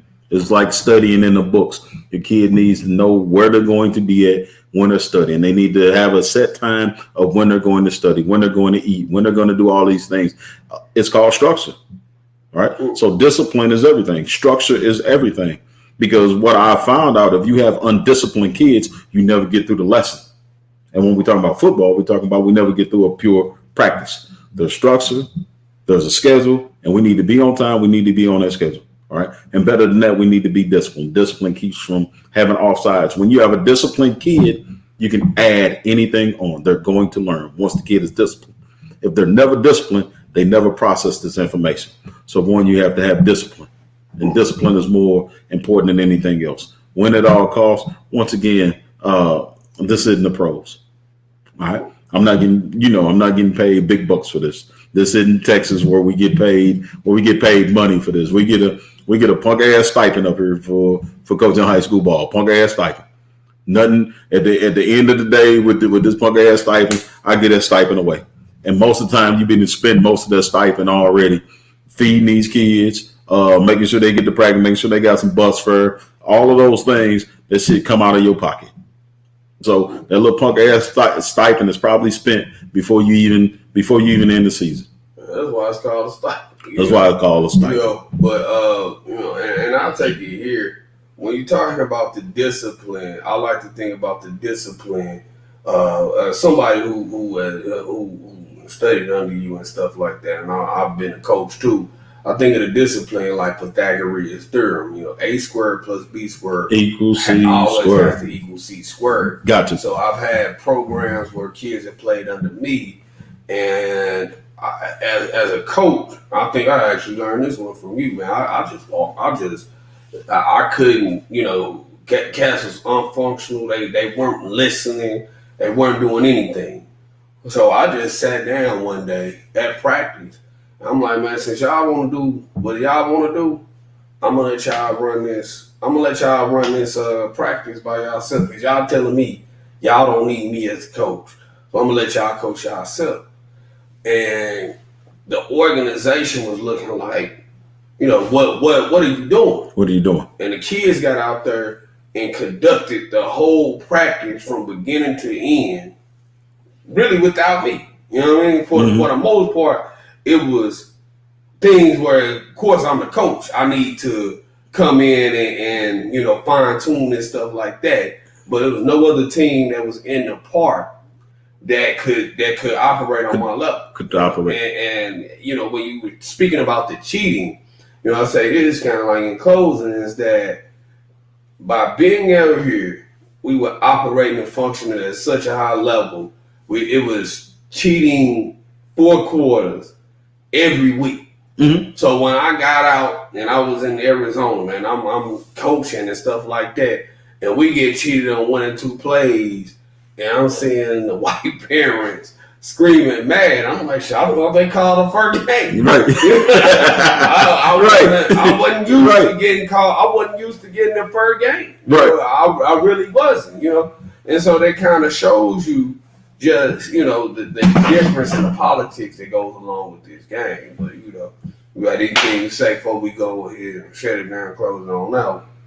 Nah, Trent, I don't have too much more to say, man. I appreciate you, man, having me on, man. Whenever we want to talk ball, whenever we want to talk black, man, please have me on, and I appreciate it. Hey, any comments, man, I'll be glad to reply to any of them, man. But like I said, as long as we talking ball, I can talk ball all day, man. The politics of ball, whatever it is, once again, it's passing me by. So I really don't. The only thing I don't speak on is people, kids directly, but everybody else, I don't mind offending you. I don't give a fuck. So, hey man, y'all got any questions, man? Before we get on up out of here, man, I'll give y'all a couple minutes, 2-3 minutes or whatever.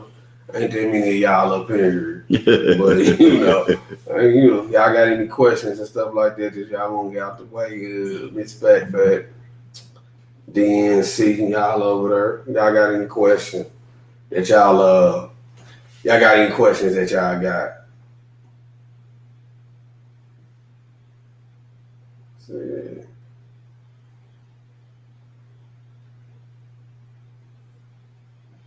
I agree. Focusing, man, is the key. Y'all got any questions? Odell is busy being a pretty boy. yeah, Fitz been slow though, sweetheart. I see that.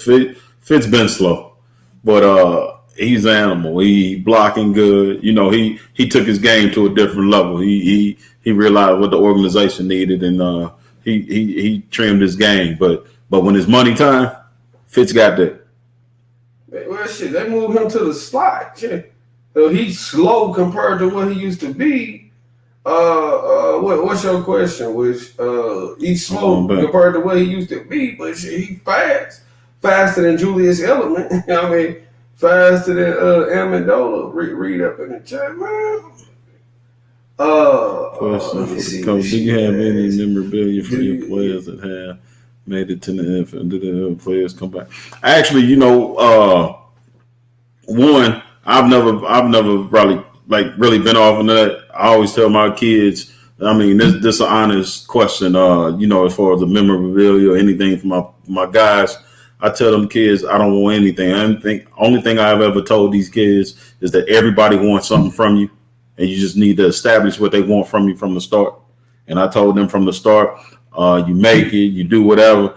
Coach want a Cadillac, all right? So I expect the Cadillac these niggas, they terrible. So they my guys, but that's the only thing I tell them. So I've never been like, even my son, I refuse to wear his jersey number.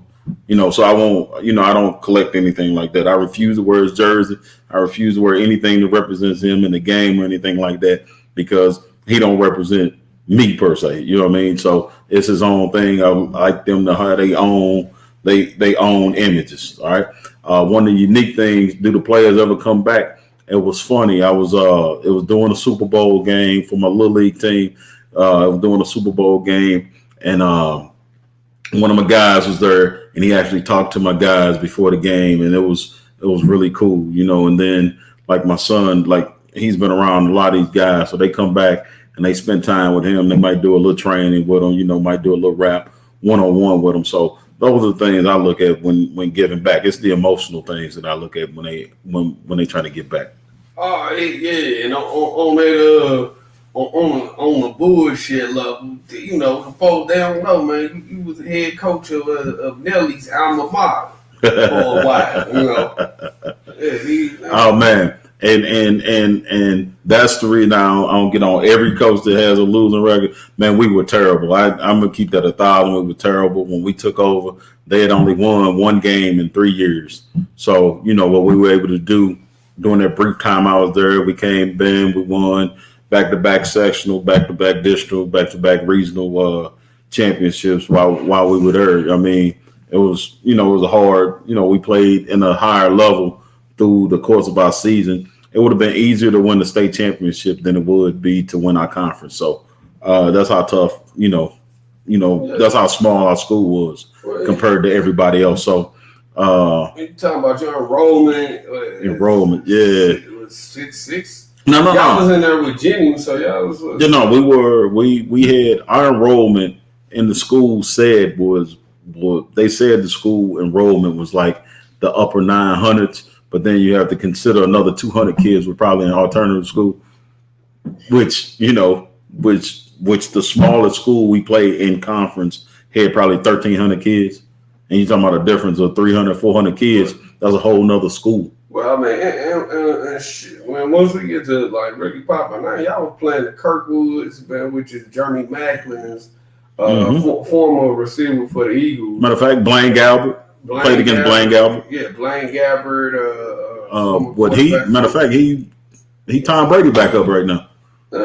So Blaine Galbert, we played a lot of these. Yeah. What's his name? Brandon. What's that boy name? Brandon Williamson, Parkway Central. We played a bunch of these guys in the league, man. Brandon Champagne. Brandon Champagne, he ended up playing college ball at Mizzou.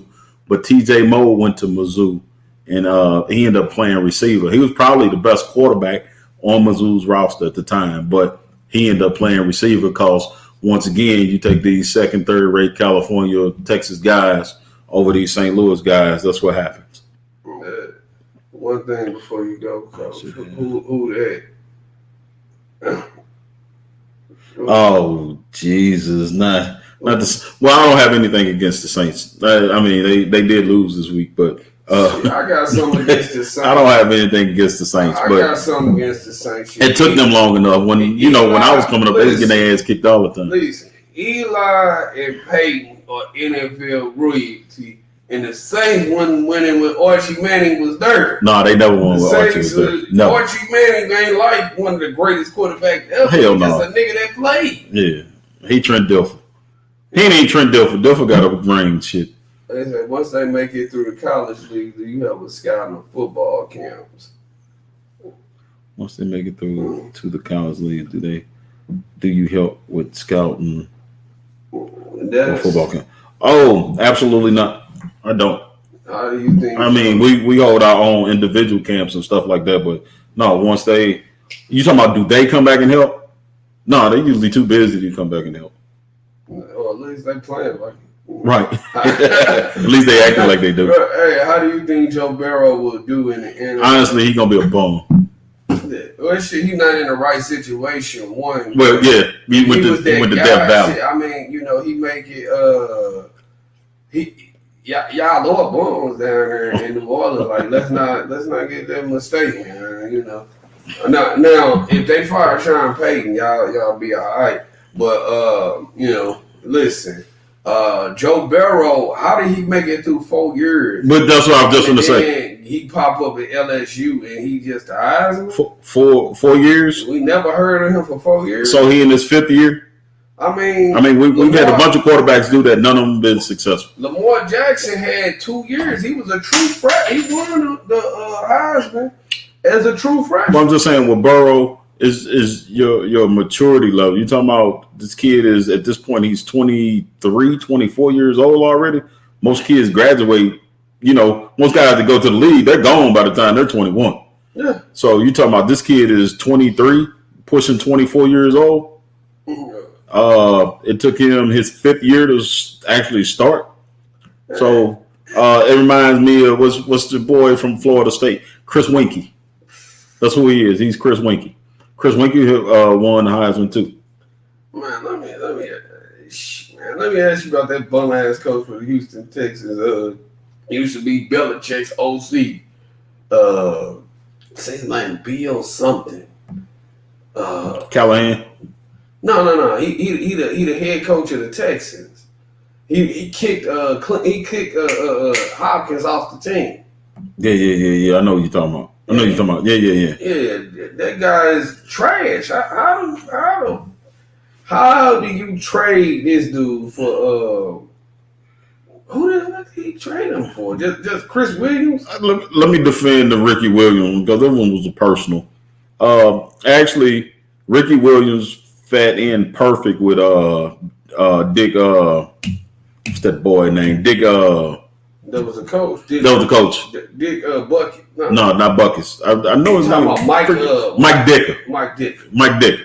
All right. First of all, Ricky was great down there in New Orleans. To be honest with you, it's just that with him being attached to Dicker, when Dicker had to go, Ricky had to go. And let's just keep it 100.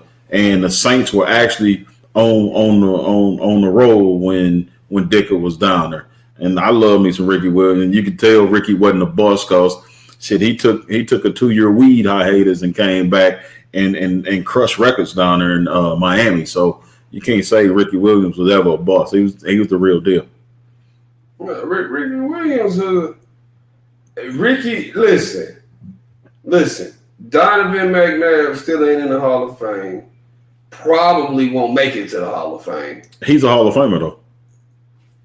He's a Hall of Famer. But they got mad. They got mad when the Eagles drafted him. Oh yeah, they booed him. They booed him. They got mad when they booed him. Drafted him. They booed him.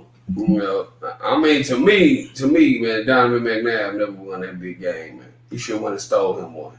Yeah, he should have stole a couple of them, but and had he had a subpar game, the Eagles would have won the Super Bowl.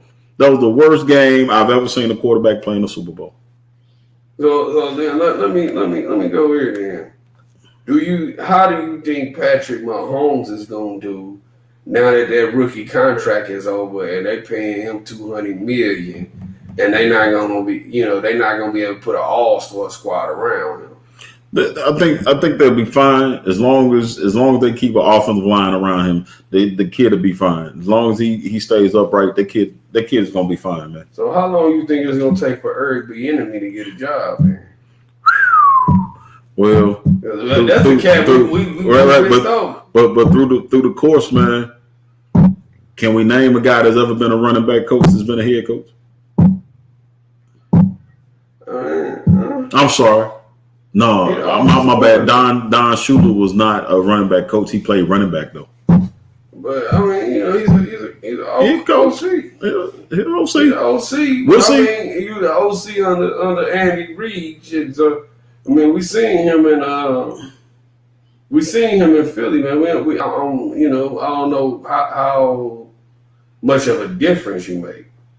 That's my only thing. I don't know how much a difference because I mean even for me, for example, right?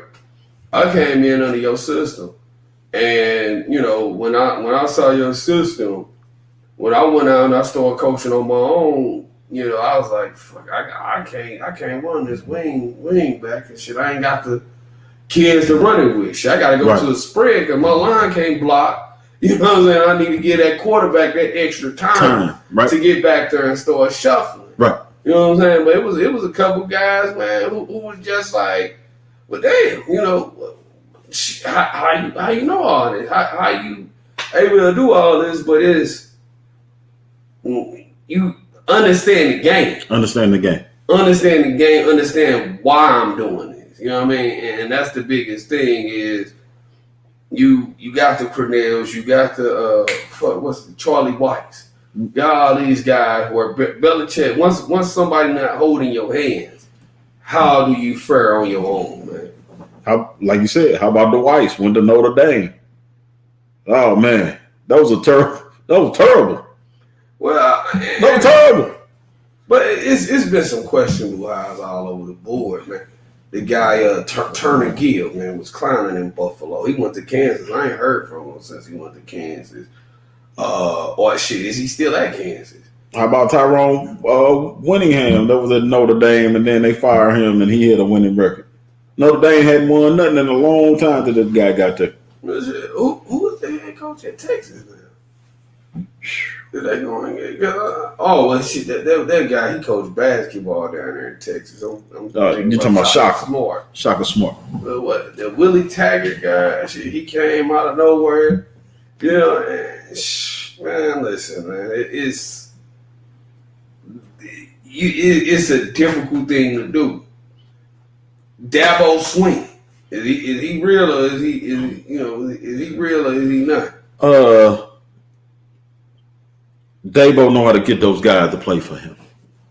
He won those. See, everything in football ain't about them X's and O's. You know, so he got the Jimmys and Joes, and he know how to talk that good shit to them. Yeah. So all of it's not about, sometimes you can look at a kid and say, you gonna let that motherfucker beat you? You gonna tell him you should have played for Alabama? You gonna let him tell you that? He knows how to motivate these guys and get that shit out of them.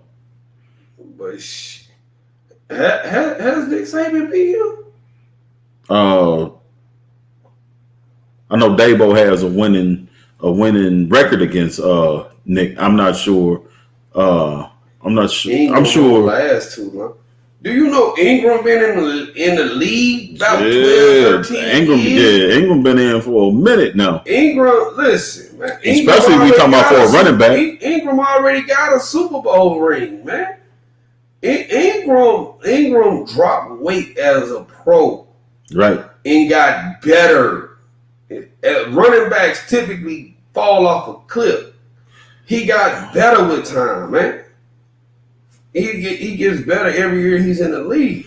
And you're talking about Lamar with the big head. It's quite the opposite. He has a chip on his shoulders. He said it. He said he's going to make all 31 teams pay. Every team that skipped over him, he said he's going to make them pay. If you look at his game, his passing has went from being there to own the money.